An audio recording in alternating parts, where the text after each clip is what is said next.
ada beberapa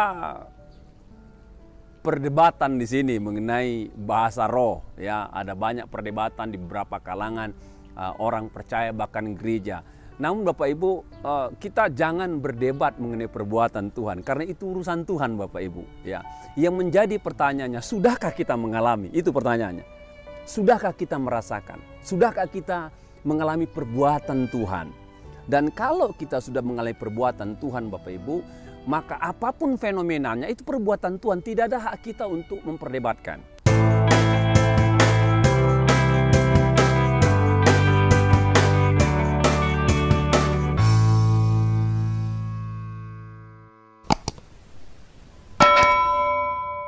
Shalom saudara, kita berjumpa kembali dalam acara Lebih Dari Pemenang. Saat ini kami akan membawakan tema tentang pencurahan Roh Kudus, ya, pencurahan Roh Kudus yang dialami murid-murid pada waktu ketika Yesus naik ke surga dan menyuruh mereka tinggal pada sebuah tempat. Nanti katanya Roh Kudus akan turun atas mereka ketika mereka sedang berkumpul, bersekutu dan berdoa. Mari kita belajar bersama-sama tentang apa itu pencurahan Roh Kudus, ya. Ketika saya pelajari Alkitab Bapak Ibu, pencurahan Roh Kudus yang terjadi bagi murid-murid itu merupakan janji Bapa, kata Alkitab. Ya, dalam Lukas 24 ayat 49 dikatakan, "Dan aku akan mengirim kepadamu apa yang dijanjikan Bapakku. Tetapi kamu harus tinggal dalam kota ini sampai kamu diperlengkapi dengan kuasa dari tempat yang tinggi." Jadi pencurahan Roh Kudus yang dialami oleh para murid orang percaya, ya, ketika Yesus naik ke surga dan mereka disuruh tunggu pada sebuah tempat, itu adalah janji yang telah dijanjikan oleh Bapa, ya, oleh Allah Bapa sendiri. Dan janji itu adalah Roh Kudus, ya, bagi umat percaya.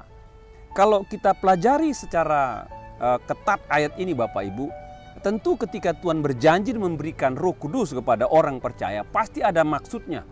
Bukan untuk sebagai pengalaman rohani saja. Dalam ayat ini katakan, supaya sampai kamu diperlengkapi dengan kekuasaan dari tempat tinggi, dikatakan. Jadi ketika orang percaya, ketika para murid-murid, ya, dipenuhi Roh Kudus, ya, dilawat Roh Kudus, dibaptiskan Roh Kudus, dikatakan, maka orang percaya itu saat itu diperlengkapi oleh Bapa sendiri dengan kuasa yang maha tinggi. Kuasanya siapa? Kuasanya Allah sendiri. Mengapa mereka perlu diperlengkapi kuasa dari tempat yang maha tinggi? Karena mereka akan mengerjakan pekerjaan Allah di bumi Bapak Ibu. Mereka akan mengerjakan pekerjaan Tuhan di bumi.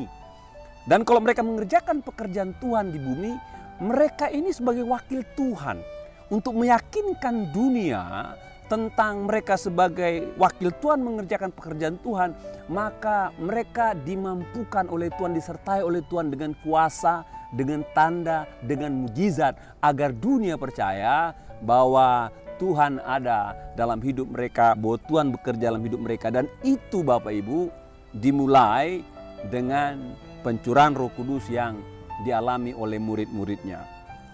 Buat kita semua rekan-rekan hamba Tuhan, kita perlu mengetuk hati kita dalam pelayanan ini. Buat sama hamba Tuhan saya berkata, perlu kita berdoa kembali untuk sungguh-sungguh dilawat oleh Roh Kudus kembali, dijamah oleh Roh Kudus, dipenuhi oleh Roh Kudus. Agar apa? Agar kita dalam pelayanan dipenuhi oleh kuasa Tuhan, sehingga jemaat yang kita layani itu mengalami kuasa Tuhan. Buat sidang jemaat, Bapak Ibu pelayan pengerja, apapun tugasmu di gereja, engkau perlu berdoa agar engkau mengalami pencurahan Roh Kudus, ya, dipenuhi Roh Kudus, agar apa? Dalam setiap pelayananmu engkau disertai dengan kuasa Tuhan. Dan saya percaya itu akan memberkati banyak jiwa-jiwa. Yang kedua Bapak Ibu, pencurahan Roh Kudus berbicara apa? Kisah Rasul 2:15-16, Alkitab katakan, orang-orang ini tidak mabuk seperti yang kamu sangka, karena hari baru pukul 9, tetapi itulah yang difirmankan Allah dengan perantaran Nabi Yoel. Yang kedua, pengalaman murid-murid dan orang percaya dipenuhi Roh Kudus, dibaptiskan Roh Kudus, dikatakan itu bukanlah sebuah keadaan yang aneh atau janggal atau sebuah pengalaman yang menyimpang. Karena pada masa itu dikatakan banyak para rohaniwan dari seluruh dunia datang ke Yerusalem, dan ketika mereka melihat orang-orang percaya atau murid Tuhan sedang berbahasa roh, dikatakan. Sedang berbahasa roh, mereka bilang, mereka ini mabuk oleh anggur. Perhatikan Bapak Ibu ya. Ada kalanya fenomena engkau dilawat oleh Tuhan aneh buat orang banyak. Ketika engkau dilawat oleh Roh Kudus, dijamah oleh Roh Kudus, dan engkau mengalami pengalaman fisik, orang lihat kau aneh gitu loh. Ini kok lain, jangan-jangan. Kadang-kadang orang berpikir yang tidak tentang engkau. Tapi Alkitab katakan selama Roh Kudus menjamah memenuhi engkau, jangan engkau peduli apa penilaian orang. Tetap engkau dekatkan diri, berserah diri, dan terus mengalami pengalaman bersama dengan Roh. Dan Alkitab katakan pengalaman orang percaya dipenuhi Roh Kudus zaman dulu sampai sekarang itu penggenapan nabi dari perjanjian lama. Nabi Yoel loh dikatakan. Di mana dikatakan anak-anakmu, teruna-terunamu akan berbahasa-bahasa lain. Untuk apa? Untuk memuliakan nama Allah. Yang ketiga, pencurahan Roh Kudus itu bicara apa?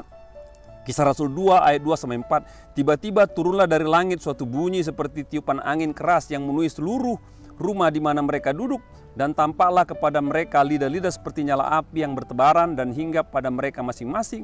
Maka penuhlah mereka dengan Roh Kudus, lalu mereka mulai berkata-kata dalam bahasa-bahasa lain seperti yang diberikan oleh Roh itu kepada mereka untuk mengatakannya.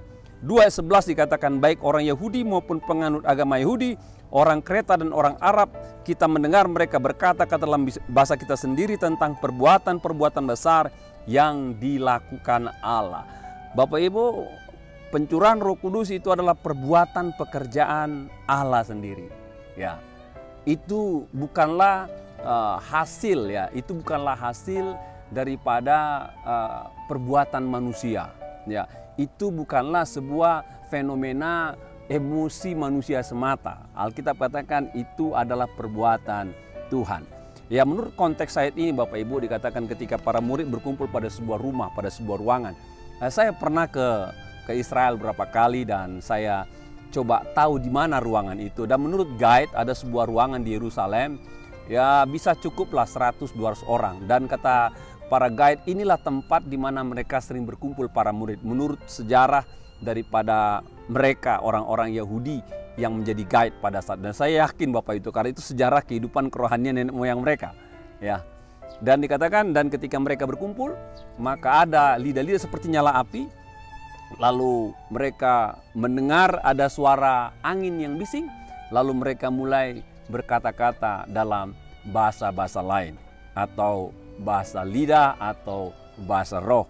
Dan orang-orang rohaniwan dari seluruh dunia, dari berbagai macam negara, mendengarkan kata-kata mereka dalam bahasa mereka masing-masing.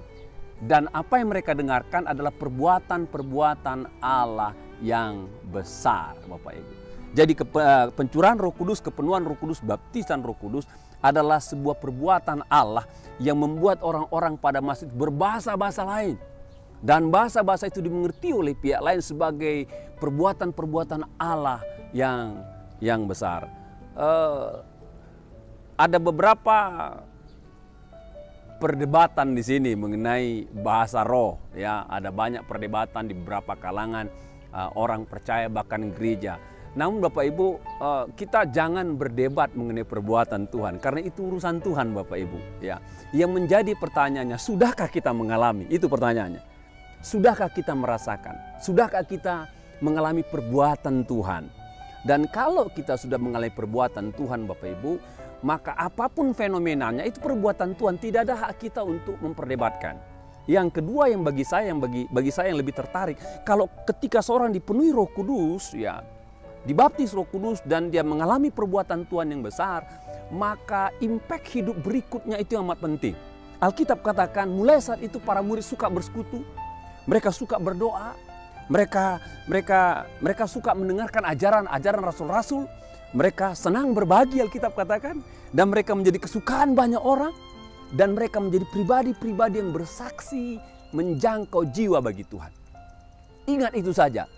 Buat Anda yang debat bahasa roh ini seperti itu, seperti ini, no, jangan diperdebatkan. Tanya diri, engkau sudah mengalami belum perbuatan Tuhan? Nah, kalau sudah engkau alami perbuatan, coba engkau cross check. Ya. Suka enggak engkau beribadah? Ya, suka enggak dengar firman Tuhan? Suka enggak engkau berbagi satu sama lain? Suka enggak engkau menguatkan? Jadi berkat enggak kau buat dirimu dan buat orang dan buat dunia? Yang terakhir, engkau punya semangat gak untuk bersaksi? Bawa jiwa pada Tuhan. Nggak usah ribut fenomena Bapak Ibu. Ya, coba cross check diri dan katakan, ini saya Tuhan. Buatlah perbuatan besar dalam hidup saya agar saya menjadi orang percaya yang dipenuhi, dilawat oleh Roh Kudus dan berdampak bagi jiwa-jiwa. Dan saya berdoa agar pencurahan Roh Kudus kita alami ya sampai kapanpun supaya kita berdampak bagi dunia. Tuhan berkati kita semua. Shalom.